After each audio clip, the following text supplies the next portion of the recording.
Icpc tí Tinubu gbé dìde ní Fẹ́mi Gbàjàbíàmílà kọ́ ló jẹ̀bi o. Àwọn kan ti wà tí wọ́n ti ń pariwo láti ọjọ́ yìí pé àwọn lè mú ajé ẹ̀, àwọn sì lè fògùn ẹ̀ gbárí, pé tí wọ́n bá ju abẹ̀bẹ̀ sókè nígbà igba, ibi pẹlẹbẹ náà ni yóò máa fi lélẹ̀ padà, pé níbi yòówù tí wọ́n bá gbé ẹjọ́ Fẹ́mi Gbàjàbíàmílà lọ, ìyẹn olórí àwọn òṣìṣẹ́ ààrẹ Bọ́lá Tinubu, ààrẹ lọkùnrin náà yóò jẹ bọ̀ níbẹ̀, kò sì sí ohun tí ẹnikẹ́ni yóò lè ṣe sí i. Bẹ́ẹ̀ lọ̀rọ̀ náà sì rí lọ́jọ́bọ̀ tọ́sídẹ̀ẹ́ àná yìí, ọjọ́ 6 oṣù kẹjọ 2026, nígbà tí àjọ amúnifọ́ba Icpc tí Tinubu pàṣẹ fún pé kí wọ́n wádìí ọ̀rọ̀ Gbàjà títí Adeyẹmi wò gbé èsì ìwádìí wọn jáde, tí wọ́n sì sọ pé níbi tí àwọn ti bá iṣẹ́ àwọn dé báyìí, àwọn ti rí i pé Fẹ́mi Gbàjàbíàmílà kọ́ ló lẹ̀bi. Wọ́n ní bó ti wà ń nì kí wọ́n fi kọ̀ǹkọ̀ akọ́ṣúwẹ̀ èèyàn kan lára, ara èèyàn ò gbọ́dọ̀ mọ́jú tọmọṣẹ́ ààrẹ yìí lọ o, pé Gbàjáwẹ̀ ó yán kọ̀ǹkọ̀ kó máa bá eré àníyàn ẹ̀ lọ ni. Alága àwọn Icpc fúnra ẹ̀ ló sọ bẹ́ẹ̀ o, ọ̀mọ̀wé Musa Aliyu. Òun ló wá sí iléeṣẹ́ ààrẹ lánàá tó wá rí Tinubu láti ṣàlàyé fún un pé àwọn ti jíṣẹ́ tó rán àwọn àbọ̀rẹ́ o. Ní ọjọ́ 7 oṣù keje tó kọjá yìí ni ààrẹ Tinubu pàṣẹ náà ní wàrà ṣèṣà pé kí àwọn Icpc lọ wádìí ohun tó ṣẹlẹ̀ àti gbogbo ohun tó rújú nípa iléeṣẹ́ ayédèrú tí wọ́n ní Adéníyì Adéyẹmí dá sílẹ̀, àti bí ọ̀rọ̀ náà ti kan Gbàjàbíàmílà, torí ọkùnrin Adéyẹmí yìí ti dárúkọ Gbàjà sọ̀rọ̀ náà. Ó ní ó gba 400 mílíọ̀nù lọ́wọ́ òun, ó sì tún béèrè sí i. Nígbà tí òun kò sì fún un ló dé àwọn ọlọ́pàá sóhun tí wọ́n fi ń wọ́dìí òun, ń lọ̀rọ̀ náà fi dariwo. Oṣù kan gééré tí Tinubu fún àwọn Icpc yìí pé kí wọ́n fi ṣiṣẹ́ náà. Nígbà tó sì pé oṣù kan gééré lánàá ni àwọn èèyàn náà wá láti wá jábọ̀ iṣẹ́ tí wọ́n rán wọn. Àmọ́ ọkàn àwọn èèyàn ò balẹ̀ láti bẹ̀rẹ̀ o, ìyẹn nígbàlá tí Tinubu ti ní àwọn Icpc ni yóò wádìí ọ̀rọ̀ náà. Wọ́n ní báwo ni Obídìé àgbébọ̀ yóò ṣe bímọ 9 tí àṣà gbé 5 jẹ nínú ẹ̀. Àgbébọ̀ wá mẹ́jọ àṣà lọ síwájú àwòdì, àwòdì wá ń bínú sí àṣà pé ìmọ̀tara ẹni nìkan ti bayé ẹ̀ jẹ́. Àgbébọ̀ rò pé ọ̀rọ̀ tòun làwòdì ń sọ, kò mọ̀ pé ìbínú pé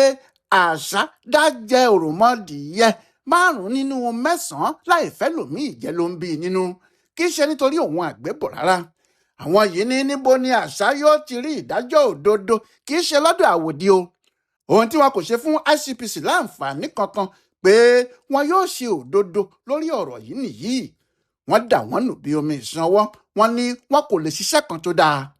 Ṣùgbọ́n Aliyu, olórí àwọn Icpc yìí, ní ọ̀rọ̀ náà ò mà rí bẹ́ẹ̀ o. Ó ní àwọn ṣe iṣẹ́ àwọn bí iṣẹ́, gbogbo ohun tó yẹ kí àwọn yẹ̀wò làwọn yẹ̀wò, kò sì síbì kan tí ọ̀rọ̀ náà wà tí àwọn kò tanná sí. Ó ní àwọn bá Fẹ́mi Gbàjàbíàmílà sọ̀rọ̀, àwọn bá Adéyẹmí fúnra ẹ̀ sọ̀rọ̀, àwọn sì fi ìdí ìwádìí gbogbo tí àwọn ṣe rinlẹ̀ dáadáa. Níbẹ̀ làwọn sì ti rí i pé ọ̀rọ̀ náà kò ní bọ́kó bọ́yọ̀ nínú. Ògbólógbòó 419 ni Adéyẹmí ń ṣe, àti pé láti ìbẹ̀rẹ̀ ọ̀rọ̀ yìí débi tí àwọn wà gan-an yìí, ọkùnrin náà ló wà nínú ìgò tó ń jẹ́ yìí ni, kò sí kinní kan tó ṣẹ̀yìn ẹ̀ rárá. Gẹ́gẹ́ bí àlàyé tí àwa ti ṣe níbí yìí tẹ́lẹ̀ rí ní tipẹ́tipẹ́, ọ̀rọ̀ náà jánà bí ọ̀rọ̀ ifá ni o. Ìyẹn nígbà tí alága Icpc ń ṣàlàyé ohun tó gbé fún Tinubu fún àwọn oníròyìn. Ó ní iléeṣẹ́ kan tí àwa sọ níjọ́sí náà pé Buhari ló dá a sílẹ̀ ní 2019 tó pe orúkọ ẹ̀ ní Presidential Economic Advisory Council PEAC. Ó ní iléeṣẹ́ tí Adéyẹmí lò nìyẹn o. Ó ní kó tó di ìgbà náà ni Adéyẹmí ti kọ́kọ́ dá àwọn ayédèrú iléeṣẹ́ méjì kan sílẹ̀. Ó pe ọ̀kan ní FCT Foreign Investment Agency, ó sì pe èkejì ní Presidential Foreign Investment Council.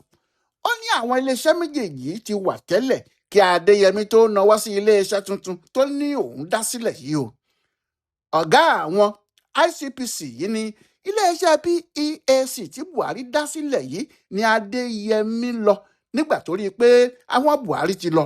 kò sì sẹ́ni tó ń lo ibẹ̀ mọ́. Èyí tí yóò sì ṣòro díẹ̀ láti gbàgbọ́ nínú ọ̀rọ̀ yìí fáwọn èèyàn ni pé alága àwọn Icpc yìí ní níṣe ni Adéyẹmí déédéé lọ sí iléeṣẹ́ àwọn Buhari yìí tó sì já ilẹ̀kùn ibẹ̀ wọlé tó sì bẹ̀rẹ̀ sí lo gbogbo ohun tó bá níbẹ̀ títí dórí mọ́tò àti àwọn nǹkan míì tó sì ń fi wọ́n gba ìwé oríṣiríṣi látọ̀dọ̀ àwọn iléeṣẹ́ ìjọba tó sì ń fi wọ́n gba ìwé ìjọba káàkiri níwọ̀n ìgbà tó ti lọ síbẹ̀ pẹ̀lú ayédèrú ìwé kan tó ní wọ́n fi gba òun síṣẹ́ náà pé gbogbo ìwé tí Adéyẹmí kó lọ sí àwọn iléeṣẹ́ ìjọba wọ̀nyí àwọn tí wọ́n wà níbẹ̀ ni wọn ò fura orúkọ ìwé PEAC ló ń lò fún wọn ìgbẹ̀yìngbẹ́yìn ló ṣẹ̀ṣẹ̀ dá iléeṣẹ́ Presidential Foreign Intervention Promotion Council sílẹ̀ ìyẹn nígbà tó bẹ̀rẹ̀ sí í dọ́gbọ́n láti yí orúkọ iléeṣẹ́ àwọn Buhari padà sí tirẹ̀ alága àwọn Icpc yìí ní iléeṣẹ́ tó dá sílẹ̀ yìí o bí èèyàn bá wò ó dáadáa ó kàn yí orúkọ iléeṣẹ́ ayédèrú tó ti ní tẹ́lẹ̀ ìyẹn Presidential Foreign Investment Promotion Council padà ní ó yọ investment kúrò ó sì fi intervention sí iléeṣẹ́ náà wá di Presidential Foreign Intervention Promotion Council àmọ́ níbi tí ọ̀rọ̀ náà ti mú ìrújú wá díẹ̀ ni pé báwo ni Adéyẹmí ṣe mọ̀ pé kò sẹ́ni tó ń lo iléeṣẹ́ tí Buhari ti dá sílẹ̀ láti ọjọ́ yìí tó mọ̀ pé wọn ò lò ó mọ́ tí òun sì kí ara ẹ̀ sí lóòótọ́ alága Icpc ní ìwé tí Adéyẹmí mú lọ́wọ́ pé wọ́n fi gba òun síṣẹ́ náà pé ayédèrú ni kò sí ẹnìkankan tó kọ ìwé náà fún àti pé ìwé àwọn aṣòfin àti ti ìjọba tó gbé dání tó ń mú fáwọn èèyàn ayédèrú náà ni nítorí ìwé iléeṣẹ́ PEAC yìí náà ni wọ́n yí orúkọ ẹ̀ padà tó sì fi orúkọ tirẹ̀ gbá a lẹ́gbẹ̀ẹ́ síbẹ̀ náà ohun tí àwọn ọlọ́gbọ́n yóò máa bèrè náà ni pé gbogbo eléyìí dá o Adéyẹmí kì í ṣe òṣìṣẹ́ ìjọba tẹ́lẹ̀ báwo ló kúkú ṣe ráàyè bẹ́ẹ̀ wo àwọn iléeṣẹ́ ìjọba ńláńlá Icpc ní Adéyẹmí já ilẹ̀kùn wọlé ni díẹ̀ ló sì kù kí wọ́n sọ pé ó fògànná wọlé pàápàá ni nítorí ohun tí wọ́n wí ni pé kò sí ẹni tó fún un láṣẹ pé ó jálẹ̀kùn ó já kọ́kọ́rọ́ ó sì wọlé àmọ́ bí iná ò bá láwo kò ní gòkè odò láéláé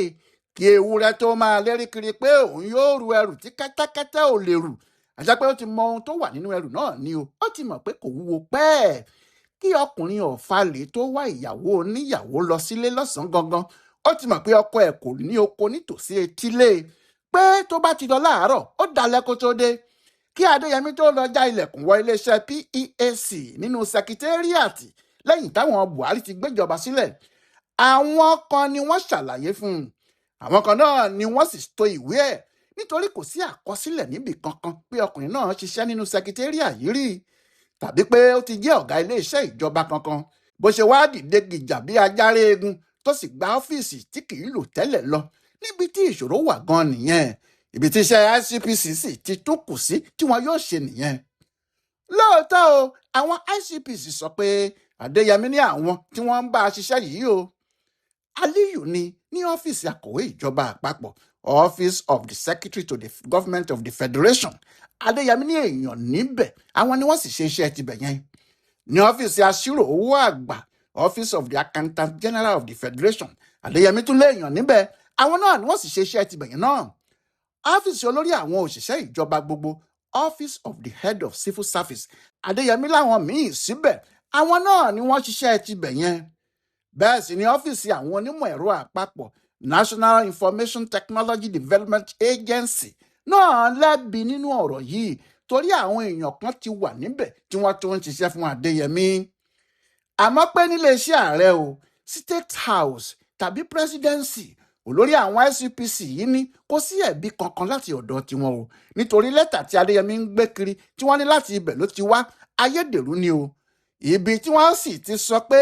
Gbajbiamila kò lẹ́bi kankan rèé o wọ́n ní kò mọ kinní kan ní ọ̀rọ̀ náà nítorí ìwé tí Adéyẹmí ní wọ́n fi fún òun níṣẹ́ yìí kò wá láti ibì kankan tó súnmọ́ iléeṣẹ́ ààrẹ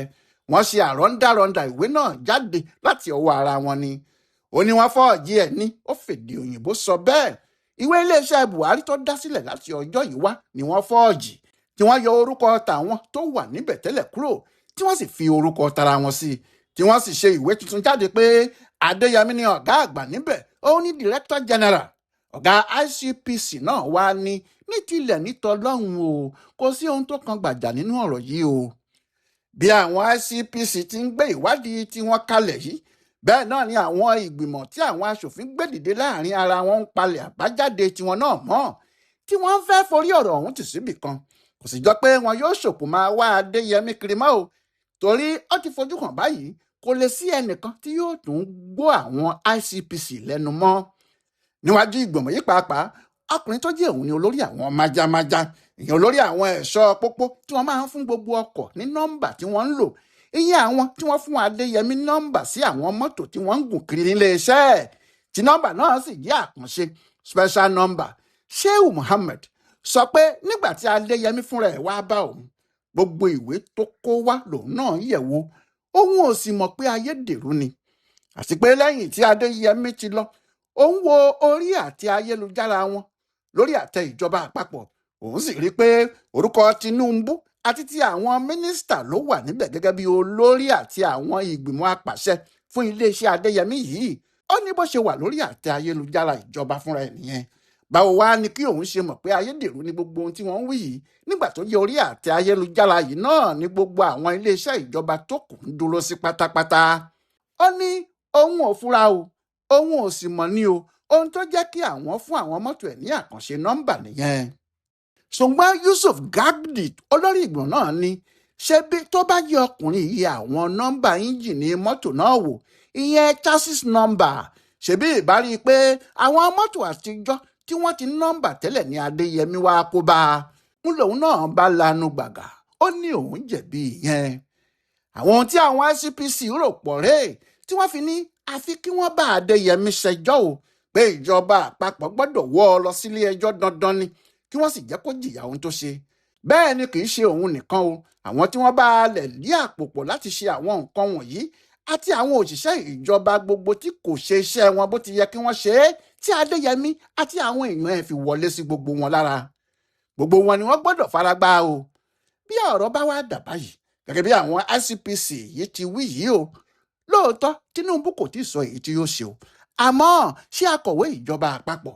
àṣírò owó àgbà àpapọ̀, olórí àwọn òṣìṣẹ́ ìjọba àpapọ̀, ṣé gbogbo àwọn wọ̀nyí ò ní faragbá ni? Abẹ́ wọn sáà ní gbogbo kinní wọ̀nyí ti dàrú wá. Bí wọ́n bá fa gbùrù, gbùrù sá gbọ́dọ̀ fagbó. Bí ọmọ yín ò bá sì gbàgbàfọ̀ tí kò ṣe télọ̀, tí kò sì ṣí ṣọ́ọ̀bù aṣọ títà, bẹ́ẹ̀ ló sì ń kó aṣọ tuntun wálé, tí ẹ̀yin náà rójú olè tí ẹ ò mú, níjọ́ tí wọ́n bá ń pariwo olè lé bọ̀ láti ta, ojúde bàbá rẹ̀ ni wọn yóò ti hólé o. Ọláyíwọlá alága ló ń yẹ ọ̀rọ̀ àwọn Icpc tí wọ́n gbé ìwádìí wọn fún ààrẹ Bọ́lá Tinubu yìí wò, tó sì ń ṣe àkọsílẹ̀ fún ibùdó àgbáyé fún àṣà àtìṣe Yorùbá World Center nínú ọgbà yunifásitì Ìbàdàn. A kú dédé àkókò yìí o.